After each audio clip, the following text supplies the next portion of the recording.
हाय जय जगन्नाथ नमस्कार। आज थी सटरडे सटरडे आज मैम ऑफ सार आसबानी बोली क्लास सस्पेंड थी।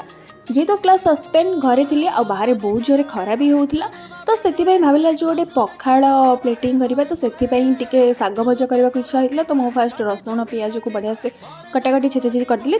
ये मुझे शाग बाछुली और शाग बाछला भितर इच्छा है टे बैगणी चप खावाई तो बैगण को बढ़िया से ये कटाकटी करदेली और कटाकटी कर सारापर ये बेसन को जहाँ शुखला मसला था पानी देकी बैटरटा पूरा रेडी कर देती।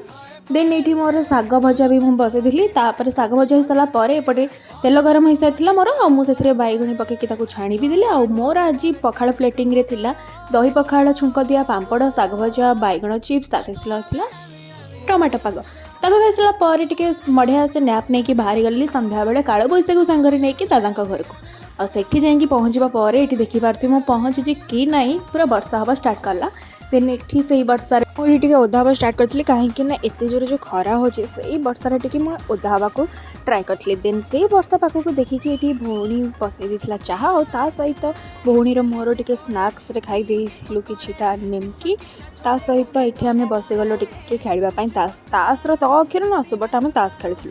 देन से भितर टे वर्षा कमेबार आम बाहरी जाइलु घर को। चलो आज मिनी ब्लॉग टी जब आपको टे भल लगे लाइक से सब्सक्राइब करने को जमा भूलें। देखा नेक्स्ट वीडियो रे।